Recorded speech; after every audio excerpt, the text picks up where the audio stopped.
তুই কাস্টমারের ফোন নিয়ে কই হাওয়া হয়ে যাস? তোর আর ভাই আমার এখানে কাজ করা লাগবে না। এই ধর, এই না তোর 200 টাকা, যা যা। ভাই এই যে আপনাদের পানি। এলো পানি। কি ব্যাপার, কি হইছে? মনোমরি কোন কেন, কিছু কইবেন? ভাই 11টা বাজে, আমার বাপের কাছে একটা জরুরি কল দেওয়া দরকার ছিল ভাই। এখন যদি আপনার মোবাইলটা আমার 1 মিনিটের লেগে দিতেন, বাপের লগে একটু কথা কইতাম। আমি গরিব মানুষ তো, আমার আবার মোবাইল নাই। ভাই বেশি বুঝুন না, ওর মোবাইল দেওয়ার দরকার নাই। ভাই দেন না, 1 মিনিট দিতে কথা কম দেন না ভাই। এই নেন কথা কন। দিয়ে দিলেন ভাই। ভাই কই যাস? এদিকে আয়, এই জায়গা দাঁড়ায় কথা কও। ভাই একটু পার্সোনাল কথা তো, এই তো এইখানে দাঁড়া, এই কথা কমো। কাগজ কিছু কইস না, যান আপনি কথা কই আসেন। ভাই আমার কথা শুনলেন না, দেখেন ফোনটা লই ওই ভাগবো।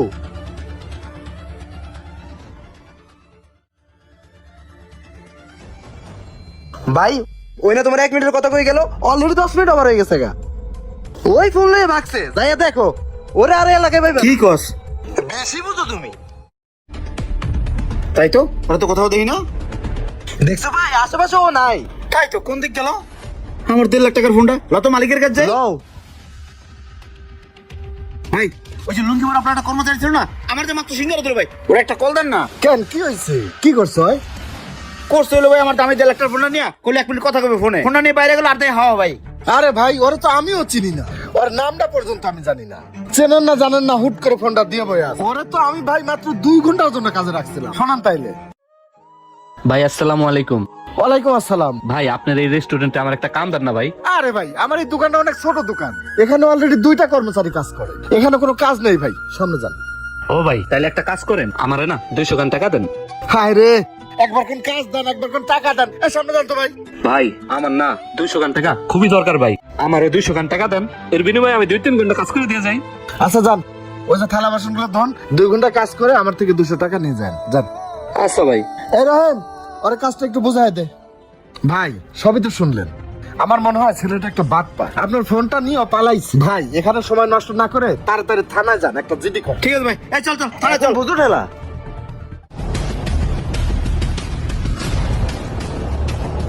এই তো দিয়ে চলে এসে। কি রে ভাই এত দেরি হলো কে? ভাই সরি 10 মিনিট কথা কয়ে ফেলাইছি। ভাই আমার কাছে 20টা টাকা আছে, এটা রাখেন। আর মেয়ে রাখেন, কিসের টাকা নেবো? যান যান আপনি কাজ করেন, যান। তুই সবসময় একটু বেশি বুঝিস, খালি খালি মানুষের সন্দেহ কর। বেটা তো ঠিকই ফোনটা ফেরত নিয়ে এলো। যা যাই বই যা। এই রে এবার আননোন নাম্বার ফোন আইছে। এই আননোন নাম্বার আবার কার? হ্যালো, এই ফোনটা দিয়ে সবটা হাত দিয়ে এলাম।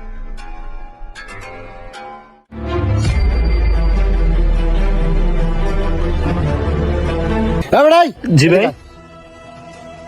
তুই কাস্টমারের ফোন নিয়ে কই হাওয়া হয়ে যাস? তোর আর ভাই আমার এখানে কাজ করা লাগবে না। এই ধর, এই নে তোর 200 টাকা, যা যা।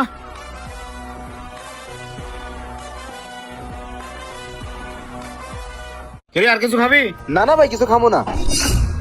কি ব্যাপার, আমার বিকাশে এসএমএস আছে, আমার অ্যাকাউন্ট থেকে 10,000 টাকা কেটে নিছে। ও ভাই তাই তো দেখতেছি, ওই হালার কামিটা। আই দেখি।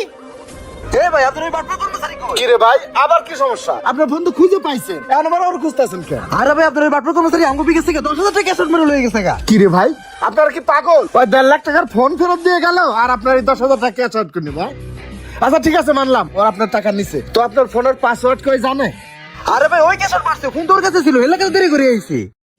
আরে ভাই না বুঝে শুনে এভাবে কার উপর দোষ চাপানো ঠিক না। ওই তো ওই যে চলে আইছে, টাকা যদি নিত তাহলে কেউ ফেরত আইতো? ভাই আপনি অনেক ভালো মানুষ ভাই, আপনি আমার অজান্তেই আমার অনেক বড় উপকার করছেন ভাই। ভাই এই 10,000 টাকা আমার বাবার খুব দরকার ছিল, আপনি আমার আব্বার নাম্বারের টাকাটা পাঠাইয়া আমার অনেক বড় উপকার করছেন। এই দোকান থেকে বের হওয়ার পরে আমার আব্বার লগে দেখা হয়েছে, পরে আমার আব্বা সবকিছু কইছে ভাই। কি রে আব্বাই না অসুস্থ? আব্বাই ফার্মেসিতে কি করে? বাবা আমার পুরো 2 মাসের ওষুধ দাও। এ আব্বা তুমি ওষুধ নিতেছো, টাকা পাইলা কই? কে বাবা তুই না কিছুক্ষণ আগে বিকাশে 10,000 টাকা পাঠাইলি, সেইটা দিয়ে তো ওষুধ নিয়ে বাড়াইছি। আমি কখন টাকা পাঠাইলাম? কে তুই যে আমার সকালবেলা ফোন দিছিলি না, তার 2 মিনিট পরে তো এই নম্বরে আমি ফোন দিছি। উনি ঠিকই তো ফোনটা ফেরত নিয়েছে। যা তুই বই যা। কি রে আননোন নম্বরে ফোন আইছে, এই নাম্বার আবার কার? হ্যালো বাবা শিমুল। হ্যালো বাবা আমি তো বিকাশের দোকানে দাঁড়াই রইছি। ও বাবা আমার অবস্থা বেশি ভালো না, ডাক্তার দেখাইতে হবে, 10,000 টাকা পাঠা। এই যে এই নাম্বার। আচ্ছা ঠিক আছে। পরে কথাগুলো সে শুনলো, শোনার পরে সে 10,000 টাকা পাঠাই দিল। কইলো তোর কথা যে তুই পাঠাইছিস। বুঝছি, যার ফোন হ্যাঁ মনে হয় তোমার টাকাগুলো পাঠাইছে। যাই ওনার একটা ধন্যবাদ দিয়ে হইগা। ও বাবা তাড়াতাড়ি যা। দাও বাবা ওষুধগুলো দাও। আপনার আব্বু ডাক্তার দেখানোর জন্য 10,000 টাকা খুবই দরকার ছিল, আর উনি যে আপনার কাছে 200 টাকার জন্য আসছিল না, ওই টাকা দিয়ে একটা ওষুধ কিন্তু বাকি ওষুধ কেনার ওনার কাছে টাকা ছিল না। আসলে টাকাটা আপনার আব্বারে দিতে পারি না, আমি নিজেকে ধন্য মনে করতেছি। আমি যখন হাত ধুইতে গেছিলাম, আমার ছোট ভাই টাকা নেওয়ার জন্য ট্রাই করছে, কিন্তু ওর অ্যাকাউন্টে টাকা যায় নাই। আমি সবকিছু জেনেও চুপচাপ ছিলাম, জাস্ট দেখতেছিলাম ও নাটকটা কি করে, ও সবার লাগে বাটপারি করে, আর এই দোষটাও আপনার উপরে চাপাইতে চাইছিল। আচ্ছা যাই হোক, চাচার দিকে খেয়াল রাখেন। শোনো, আজকে থেকে তুমি আমার এই দোকানের পার্মানেন্ট কর্মচারী। যাও কাজ করো। ঠিক আছে ভাই, থাকেন তাহলে। আচ্ছা ভাই। যাও। তুই চল আজকে বাসা চল চল।